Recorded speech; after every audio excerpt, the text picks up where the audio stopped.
В Якутске начал работу Дальневосточный форум «Умный город. Комфортная среда для жизни». Руководители министерств и ведомств страны, представители органов власти Дальневосточного федерального округа обсуждают вопросы цифровизации городского хозяйства. Проект «Умный город» стартовал в России в 2018 году в пилотном режиме, а начиная с этого года стал обязательным в рамках двух нацпроектов – «Жилье и городская среда» и «Цифровая экономика». Всего в число пилотов проекта входит 26 городов страны. Якутск является единственным в Дальневосточном округе пилотным городом проекта Минстроя Российской Федерации. Обмен ценным опытом внедрения новых практик перехода городской жизни на умные технологии – основная задача форума. Коллеги присутствовали все пилотные города, в том числе представители города Якутска, и коллеги показали, как можно, в принципе, за небольшие финансовые вливания объединить все вообще службы города. Это и службы государственного жилищного надзора, службы МВД, вывоз мусора, управляющие компании, в общем, практически вся жизнь города в одном центре, если назвать это центр управления регионом, и как действительно, какой эффект это есть, и он, в принципе, для граждан, обратная сторона, то есть обратная связь всегда, как надо управлять регионом. У нас есть такая прямая связь граждан с руководством, по большому счету, субъекта Российской Федерации, не муниципалитета, и сразу идет обратная связь. Я не делаю рекламу Московской области, хотя хотел бы это сделать. Я просто говорю о том, что технологии есть решения, и я так понимаю, коллеги готовы поделиться бесплатно, отдать даже цифровую платформу, которую можно реализовывать. Коллеги, и это вот в нашей части, говорите, от умного города к умному региону, должно лечь за основу. Мэр города рассказала об опыте применения современных технологий на панельной сессии «От умного города к умному региону». Сардана Аксентьева отметила, что Якутск активно внедряет инструменты цифровой экономики и управления. Так, система «Безопасный город», объединив в Якутске 120 камер видеонаблюдения, позволила снизить уровень уличной преступности в городе. В сфере жилищно-коммунальной службы подспорьем в налаживании оперативной связи горожан со службами ЖКХ стал портал «УАН-Клик». Работники жилищно-коммунального хозяйства Якутии, все Якутска в частности, это настоящие герои России, которые ежедневным своим трудом, руками на 50-градусный, 60-градусный мороз занимаются этим хозяйством, которое, конечно, по сути, как мы все понимаем, требует достаточно серьезной реконструкции и принятия инновационных решений, поэтому это в первую очередь в помощь для управления городским хозяйством, сложное транспортное хозяйство. Ну и очень мне запомнились слова Чибиса, который сказал, что самая главная цель внедрения умного города – это раскрытие творческого потенциала человека. И для Якутска это тоже очень важно, потому что мы не хотим, чтобы наши люди боролись с холодом, мы не хотим, чтобы они выживали в Якутске, мы хотим, чтобы умный город помогал им освободить время для развития творчества, жизни, наслаждения этой жизнью и радости. Поэтому здесь еще и очень такая философская задача перед нами видится. Дорожная карта проекта «Умный город» состоит из 11 разделов, от городского управления до адаптации к экстремальным климатическим условиям Крайнего Севера. Участников форума ждет насыщенная рабочая программа по внедрению нововведений. Татьяна Павлова, Спиридон Лопатин, Якутск ТВ.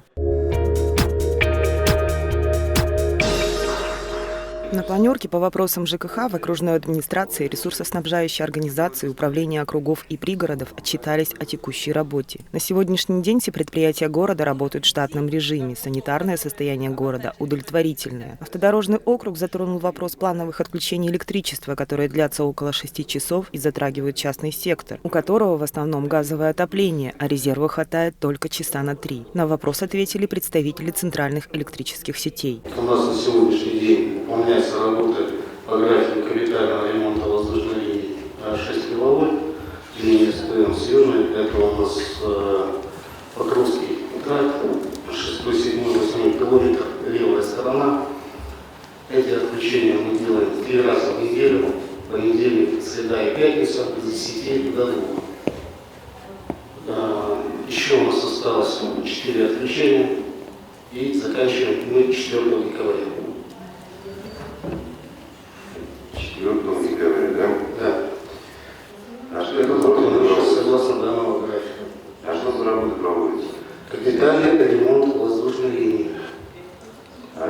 не забыл, простите, никак. У нас есть труднодоступные места, к которым подъезд возможен только в зимнее время. Так, хорошо. Поручение в адрес ЕДДС. Прошу проанализировать время отключения за весь год 2019 по данным линиям, по данным центру питания. Свой уже прошел.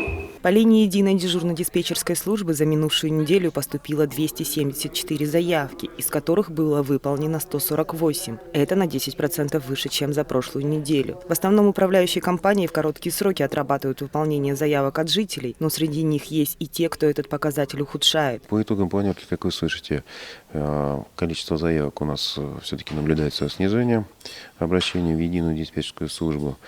Соответственно, мы делаем итоги то, что все-таки работа удовлетворительная. Есть определенные вопросы к ряду управляющих компаний, по которым даны поручения в адрес территориальных органов управления провести беседы, разъяснение прав непосредственно жителей о том, что они имеют возможность при собственном желании, при собственном безусловном участии провести работы по смене данных управляющих компаний и тем самым повысить ответственность других управляющих компаний и свою, который сейчас им оказывает услуги. В преддверии новогодних праздников заместитель главы города Роман Сорокин обратился к жителям города усилить контроль за электрооборудованием и обратить особое внимание на их эксплуатацию детьми. Светлана Табалаева, Константин Корякин, Якутск ТВ.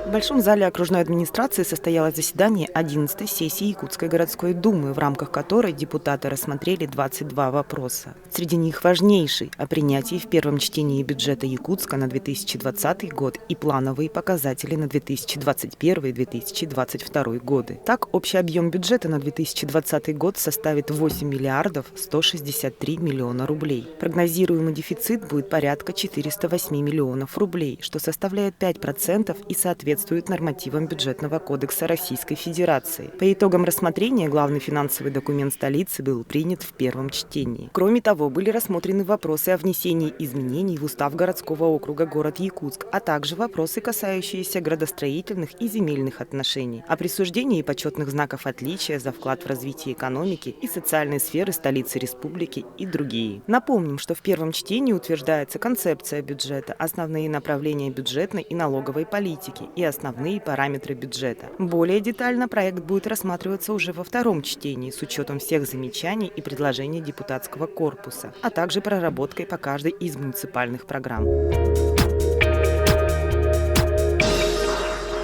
В Якутске продолжает работу Дальневосточный форум «Умный город. Комфортная среда для жизни». Руководители министерств и ведомств страны, представители органов власти Дальневосточного округа, а также практики, разработчики программ системного обеспечения, менеджеры реализации проекта на местах обсуждают вопросы цифровизации городского хозяйства. На установочной сессии руководитель управления информатизации окружной администрации столицы представил концепцию проекта «Умный город» в Якутске. Будет рассматриваться создание современной и безопасной цифровой образовательной среды, обеспечивающей высокое качество и доступность образования всех видов, а также формирование системы непрерывного обновления работающими гражданами своих профессиональных знаний и приобретение ими новых профессиональных навыков, включая овладение компетенциями в области цифровизации. Второй день форума проходит в формате нетворкинга под общим названием «Умный город. От старта проекта до реализации». Эксперты и специалисты направления обсуждают вопросы цифровизации в сфере туризма, безопасности, жилищно-коммунального хозяйства, образования, сетей связи и транспорта. На задачу умных городов хотелось бы посмотреть пошире. Думается, что мы должны исходить не то, что умным может считаться город, который обвешан проводами, камерами, но главное, по нашему мнению, который с умом развивается. То, как мы планируем и реализуем развитие своих городов, определяет, будет ли он комфортным для проживания, безопасным, эффективным, доходным и поэтому привлекательным для населения и бизнеса. Заниматься этими процессами долго, трудоемко, затратно, но необходимо. Второй день форума завершится защитой проектов, выработанных в ходе нетворкинга. Также будут подписаны соглашения о сотрудничестве в рамках проекта цифровизации городского хозяйства. Татьяна Павлова, Константин Корякин, Якутск ТВ. В Большом зале окружной администрации города на практической конференции «Муниципальные закупки, вехи, развитие и перспективы» были рассмотрены вопросы изменения законодательства в контрактной системе 2019-2020 годов и дальнейшие перспективы развития сферы закупок. Спикером выступил директор Балтийского тендерного центра, руководитель Калининградского регионального форума контактных отношений Виктор Дон. В частности, обсуждалась практическая проблема обеспечения гарантийных обязательств по контрактам на строительство, реконструкцию, ремонт дорог, поставкам товаров. В рамках конференции рассмотрены были различные варианты, которые применяются. Мы обменялись опытом, какие варианты решения коллизий действующего законодательства применяются в разных субъектах Российской Федерации. В Северо-Западном округе, в Сибирском округе и на Дальнем Востоке. Действующее законодательство возлагает на подрядчика, на любого подрядчика, предоставить не только обеспечение исполнения контракта, но и на весь период действия контракта предоставить обеспечение еще и на гарантию. Например, срок гарантии на строительстве дороги 8 лет. Подрядчик должен дать банковскую гарантию не только на срок строительства дороги или ее ремонта, но еще и на 5-8 лет вперед, на эти виды работ.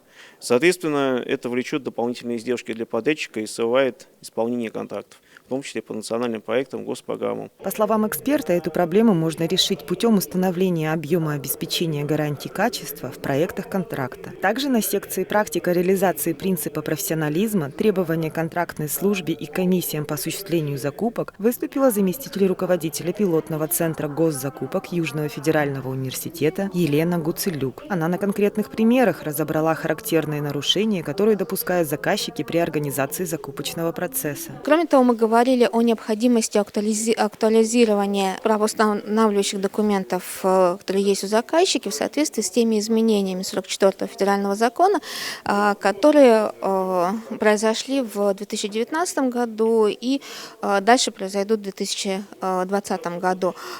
Поскольку практика показывает, что у многих заказчиков идет противоречие между должностной инструкцией контрактного управляющего и теми нормами, которые в настоящее время действуют в рамках контрактной системы. Это недопустимо. И мы разбирали, что именно, такую пошаговую инструкцию, какие именно изменения нужно внести в правоустанавливающие документы, чтобы исключить это противоречие. На мероприятии спикеры в доступной форме донесли участникам конференции об эффективной системе закупочной деятельности с учетом изменений в законодательстве. Светлана Табалаева, Константин Корякин, Якутск ТВ. Второй день Дальневосточного форума «Умный город. Комфортная среда для жизни» прошел в формате нетворкинга, совместной работы с целью выявления идей и решений, который проходил в 5 направлениях. Это туризм и сервис, управление городом и инфобезопасность, жилищно-коммунальное хозяйство, сети связи и транспорт, сфера образования. На заключительной встрече в конце дня участники представили свои проекты и идеи. К примеру, вопрос безопасности на пешеходных переходах в темное время суток или же в туманный день представитель центрального аппарата Сбербанка предложил решить с помощью специального освещения. Данное устройство автоматически фиксирует появление человека. То есть эта камера, она знает, как выглядит человек. И она фиксирует появление именно человека и подсвечивает тот сектор пешеходного перехода, на котором он находится. Логичный вопрос, а что если на пешеходном переходе идет 5 человек в одну шеренгу? Естественно, подсвечивается весь пешеходный переход. Речь идет о направленном свете. Да, это такая лунная дорожка.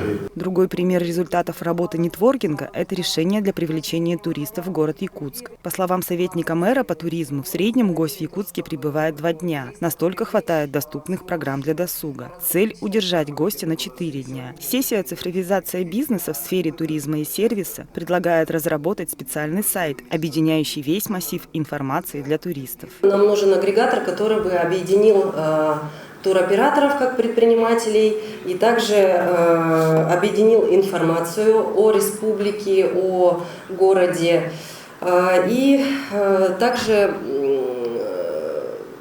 увеличивал осведомленность как жителей города, как жителей республики, также туристов иностранных и наших жителей россиян,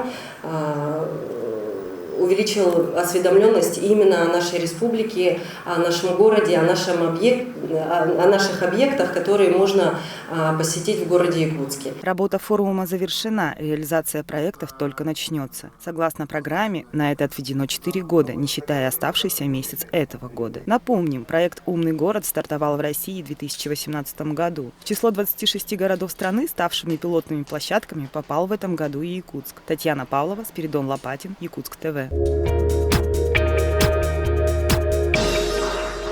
В общественном центре города Якутска на практической конференции «Муниципальные закупки. Вехи развития и перспективы» были рассмотрены механизмы защиты от недобросовестных поставщиков. Какими способами в рамках действующего законодательства о контрактных системах могут воспользоваться заказчики в процессе проведения закупки, рассказала заместитель директора Центра профессионального образования Байкальского государственного университета Ирина Суханова. В рамках таких способов у нас есть антидемпинговые меры. То есть что такое антидемпинговые меры?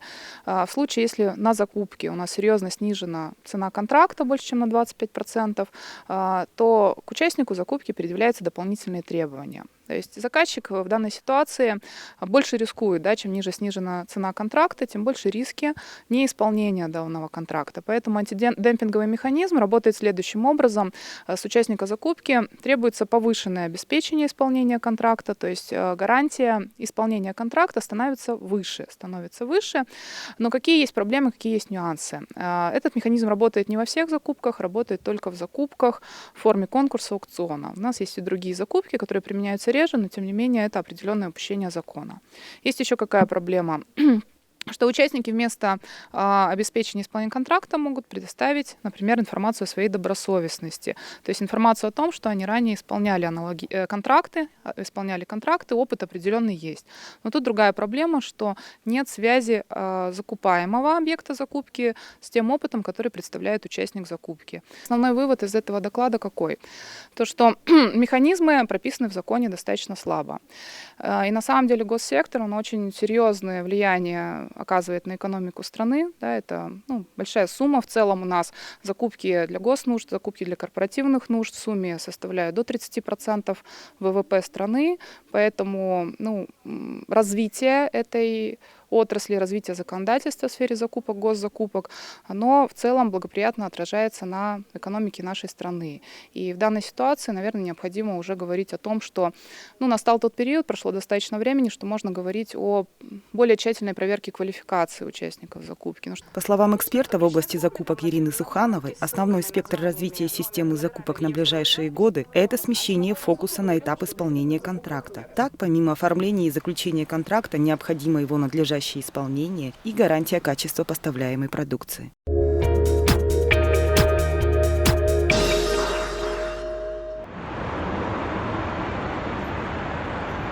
Умный город – это современный город. Но все бы читали, всегда книги. Везде интернет, всегда интернетом пользуемся. Все. Я не знаю, что. Интернет везде, чтобы было. Чтобы не только в городе Якутске, и по республике Саха-Якутия, чтобы было все. И чтобы доступ ко всему, чтобы по всему миру было. Умный Якутск, у нас же сейчас электроника, все, связи, техника, компьютеры. Наверное, вот так. И дома должны умные быть. Есть дома умные такие. На хлопке свет загорается, на хлопке выключается, правильно? Регулирование и тому подобное. Упрощение жизни. Все автоматизировано. Как обычно, наверное, компьютеризация, через интернет все. Приложения, наверное, будут разрабатывать телефонные. Потом по телевизору наверняка надо его разрекламировать, чтобы все знали, что есть приложение телефонное, где можно оставить свое сообщение о каких-то происшествиях, об авариях, например, скажем, или о плохом состоянии жилья, или оставить, например, сообщение мэру напрямую, например. Чтобы все умные были в городе. И, наверное, и умный город станет. Учиться, как завещал великий Ленин. Умный Якутск, это, знаете, надо умным родиться. Да, во-первых, чтобы вот эти дома не строились хаотично, а они имели какой-то, так сказать, стиль, правильно? Так, и чтобы было чисто в городе, чтобы люди берегли свой город и любили. Вот что бы я хотела. Ну и, конечно, чтобы людям жилось хорошо. Но это надо хорошим профессионалом быть и очень любить свой народ, но и думать, как это сделать. Дело в том, что мы вот ушли от советской эпохи, да, переходим как бы в капитализм, и он тоже имеет свой переходный период, видимо, да, и мы в этом переходном сильно задержались.